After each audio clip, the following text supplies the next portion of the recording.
네, 이제 몇 시간 뒤면 미국의 도널드 트럼프 대통령 취임식이 예정돼 있습니다. 이 트럼프 정부 출범 이후에 한반도 정세에 어떤 영향을 미칠지 전문가들의 의견이 많이 나오고 있는데요. 이 내용을 자세히 분석해 보도록 하겠습니다.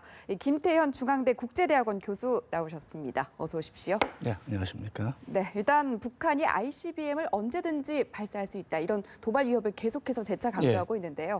트럼프 행정부 출범을 앞두고 계속해서 이런 내용을 강조하는 의도는 뭐라고 파악하십니까? 항상 모든 행정부 신행조 들어오면 새로운 외교 정책을 재검토를 하게 되어 있습니다. 사실은 북한의 중요성은 크게 높지는 않거든요. 미국의 입장에서 볼 때. 근데 북한의 입장에서 좀 시급한 면이 없잖아 있죠. 그래서 북한 문제의 시급성 혹은 중대성을 부각을 시켜서 신행정부의 주목을 더 받기 위한 그런 식의 조치로 지금까지 취해왔는데 이번에도 그런 패턴을 반복하고 있는 걸로 보입니다. 네, 앞서서도 저희가 기사를 통해서 전해드렸지만 전반적으로 특이 동향은 파악되지 않고 있지만 김정은이 명령만 내리면 언제든지 발사할 수 있다 이런 내용으로 지금 내놨는데요. 트럼프 행정부 출범 일인 오늘이나 내일 사이에 도발할 가능성은 어떻게 보십니까? 글쎄 상당히 도박이죠. 우선 북한이 ICBM을 발사한 적도 없고 성공시킨 적이 없습니다. 그래서 이제 성공할 작신이 있다 그러면 그 능력이 측면 하나 있고 또 하나는 하필 취임하는 날에 발사를 해서 그야말로 다시 죄를 뿌리는 그런 일을 함으로써 미국을 자극하는 것이 아까 말씀드렸듯이 미국의 주목을 받는 측면에서 도움이 될 수도 있겠지만 그러나 북한의 입지를 높이는 데서 얼마나 도움이 될지 그런 식의 의문이 있기 때문에 글쎄 반드시 그럴 것 같지는 않습니다. 네, 계속해서 이렇게 북한이 신경 쓰이는 행보를 한다라고 미국 측에서는 파악할 수밖에 없을 텐데 트럼프 행정부 출범 이후에 대북 정책을 어떻게 끌고 갈 것으로 예상을 하십니까? 북한의 위협을 사실 두 가지 측면을 볼 수가 있거든요. 하나는 미국의 지도권에 대한 어떤 정치적 도전으로 볼 수도 있고 또 하나는 미국의 본토 안보에 대한 직접 군사적 위협으로 볼 수 있습니다. 이제 지금 이번에 트럼프 행정부의 입각자들을 보면 상당히 군부 출신이 많지 않습니까? 대표적으로 매티스 국방장관도 그렇고 플린 안보보좌관도 그렇고 그런 분들은 아무래도 정치적 측면보다는 군사적 측면을 주목하게 될 가능성이 높습니다. 그래서 군사적 대응에 무게가 좀 실려주는 그런 측면이 틀림없이 있습니다. 네, 일각에서 선제 공격 얘기도 계속해서 무게가 실려서 나오고 있는데 이 실현 가능성은 어떻게 보세요? 선제 공격을 가만히 있는데 때리는 건 아니고요. 이제 이런 가능성은 있죠. 북한의 그 핵 미사일 능력이 그야말로 핵탄두를 탑재한 미사일이 본토로 가격할 능력이 있을 때 만약에 94년과 같은 그런 식의 정치 외교적 위기가 있지 않습니까? 그때는 연변을 족치게 폭격한다는 이야기가 나왔었는데 이번에는 북한이 어떤 본토를 공격할 수 있는 핵미사일 능력이 있다 그러면 그것이 발사되기 전에 선제 공격할 수 있는 그런 가능성은 항상 있습니다. 그래서 아까 매티스 장관 지명자가 어떤 옵션도 배제하지 않고 있다라는 말이 그런 뜻에서 한 거로 보입니다. 네, 북한이 계속해서 도발 위협을 높이면 트럼프 행정부 출범 이후에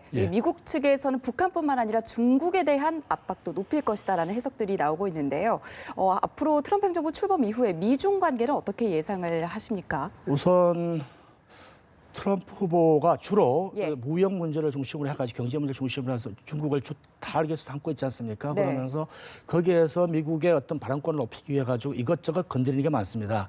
타이완 문제도 있었고요. 또 하나는 이제 북한 문제인데 사실 미국 입장에서는 북한의 그 핵 미사일 위협이 미국에 대한 위협 못지않게 중국에 대한 위협이라도 보고 있고 따라서 중국이 그만큼의 책임을 공유를 해야 되는데 또 반면 중국이 어떤 의미에서 영향력은 가장 많이 있다고 보여지니까 그런데도 하지 않고 있으니까 그거를 좀 더 해라라는데 이게 다른 한편으로 보면 전체적인 어떤 아까 그 무역 문제, 타이완 문제 이런 북핵 문제를 다 같은 어떤 그 협상 테이블에 놓고 그 중에서 미국의 북한 어떤 대중국 어떤 그 영향력을 높이려는 그런 어떤 협상적인 측면도 없지 않은 게 아닌가라는 생각이 들고 있습니다. 네, 일단 미국의 압박을 계속하면 중국 측에서도 가만히 있지는 않을 것 같고 지금도 당장 날선 발언들이 나오고 있잖아요. 중국 측에서는 어떻게 나올까요?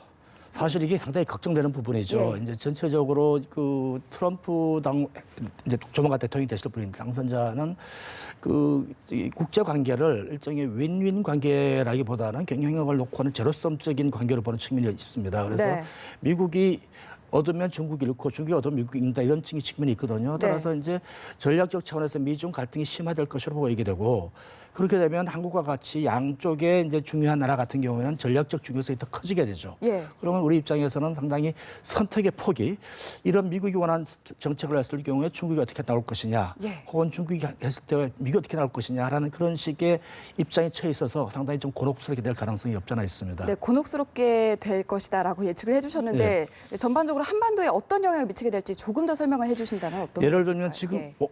이미 사드 문제를 가지고 지금 한중 관계 상당히 큰 어려움이 있지 않습니까? 그렇죠. 중국이 온갖 그 경제적 제재를 가하려고 있고 또 사실상 가하고 있기도 하고. 그런데 미국과 중국 사이의 관계가 악화가 되면 예. 한국의 전략적 중요성 혹은 한국에 대한 미국의 군사적 조치가 지금까지는 거의 대부분 북한에 대한 조치로 이해가 되어 왔는데 예. 이것이 중국에 대한 조치로 이해될 가능성이 더 높아지기 때문에 예. 중국 입장에서는 한국에 대해서 미국의 요구를 수락하지 말라라는 식의 사드 제2의 사드 같은 그런 식 압력이 더 높아질 가능성이 있습니다. 네, 그리고 오늘 네. 나온 보도에 따르면요, 말씀을 해주셨으니까 한국과 미국 정부가 오는 7월에 한국에 사드 배치를 목표로 하고 있다. 이걸 아사히 신문이 한미 관계 소식통을 인용해서 보도했다라는 내용이 나왔는데요. 이 내용에 대해서 좀 실현 가능성에 대해서는 어떻게 보십니까? 지금 전반적인 상황을 고려했을 때. 글쎄요. 예.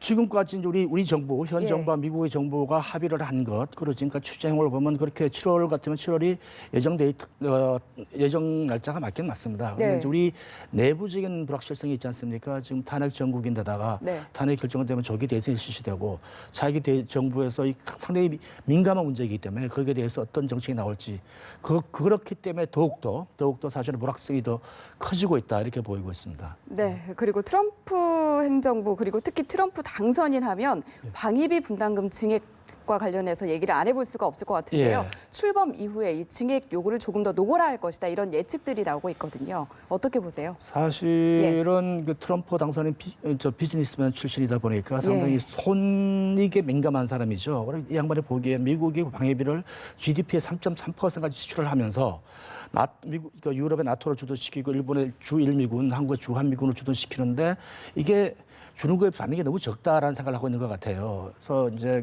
특히 유럽 같은 경우에는 영국이 한 2% 정도, 독일은 2% 안 되는 1.5% 수준이거든요. 일본은 1%밖에 안 되니까 최소한 미국의 버금가 수준을 올리든지 그게 안 되면 당장 방위비 수준을 올려라 하는 거죠.